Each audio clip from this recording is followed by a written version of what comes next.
जय माता दी।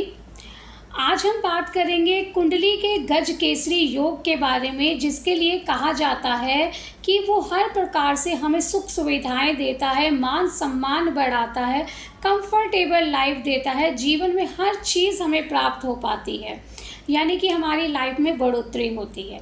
तो ऐसा कब होता है और कब नहीं होता, इसके बारे में समझेंगे, यानी किन लोगों को ये गज केसरी शुभ फल प्रभाव देकर जाएगा, कैसे ये योग बनता है, और जिनकी कुंडलियों में बन भी रहा है लेकिन उन्हें शुभ फल नहीं मिल पा रहा, तो उसका क्या कारण है, इसके बारे में आज हम समझेंगे। देखिए, हमारी कुंडली के ये 12 भाव होते हैं। इन 12 भावों में से ये गज केसरी योग कहीं पर भी बन सकता है। ये गज केसरी योग हमारी कुंडली के मून से बनता है। मून से जुपिटर पहले घर में, 4th हाउस में या 7th हाउस में या 10th हाउस में हो। पहले घर का मतलब हो गया कि मून के साथ ही हो, और मून से 4th हाउस में हो, यानी कि अगर मून से हम काउंट करते हैं तो 4th हाउस में, 7th हाउस में या 10th हाउस में हो, यानी कि यहाँ पे 7th हाउस में हो गया, तो ये गज केसरी योग बन जाएगा। लेकिन ये गज केसरी योग कब शुभ फल नहीं देता? देखिए, अगर कुंडली के 6ठे घर में ये गज केसरी योग बन रहा है, 8वें घर में गज केसरी योग बन रहा है, 12वें घर में ये गज केसरी योग बन रहा है, तो ये बिल्कुल शुभ फल नहीं देगा। ये हमारे लिए शुभ फल लेकर नहीं आएगा। हमारी कुंडली के दूसरे घर में बन रहा है, 11वें घर में ये योग बन रहा है, और तीसरे घर में ये योग बन रहा है, तो ये न्यूट्रल फल देगा, ना तो बहुत ज़्यादा शुभ फल देगा, ना बहुत ज़्यादा खराब फल देगा। देखिए, इन हाउसेस को भी शुभ हाउसेस के रूप में नहीं लिया जाएगा। अगर यहाँ पर भी आपका गज केसरी योग बन रहा है दूसरे घर में, तीसरे घर में, 11वें घर में, तो यहाँ पर भी आपको इसका इतना कोई शुभ फल देखने को नहीं मिलेगा। यानी कि ये योग आपको एक कंफर्टेबल लाइफ दे जाएगा, बहुत ऊंचाइयों पर ले जाएगा, ऐसा नहीं होगा। पहले, चौथे, 7वें, 10वें घर में, 5वें घर में, 9वें घर में अगर ये योग बन रहा है, तो ये आपकी कुंडली में शुभ फल देकर जा सकता है, देकर जाएगा ही, ऐसा ज़रूरी नहीं है। देखिए, पहले हमने समझा चंद्रमा बृहस्पति से ये योग बनता है। अब कौन से हाउसेस में ये शुभ फल देकर जा सकता है, ये हमने समझ लिया।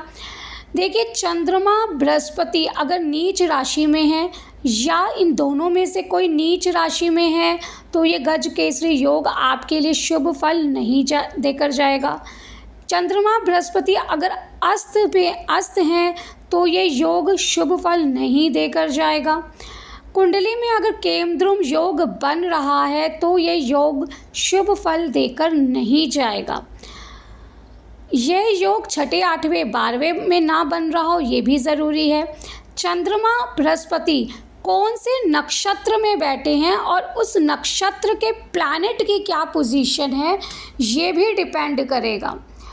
और दोनों ग्रहों की शुभता पर भी इसका प्रभाव आएगा, यानी मून, जुपिटर शुभ स्थिति में है या अशुभ स्थिति पर है, इनके ऊपर किन प्लैनेट की दृष्टि आ रही है। मान लीजिए जुपिटर और मून पर राहु की दृष्टि आ रही है, शनि की दृष्टि आ रही है, या इनके शत्रुओं की दृष्टि आ रही है, या ये शत्रुओं के प्रभाव में है, तो ये योग आपको शुभ फल देकर नहीं जाएगा।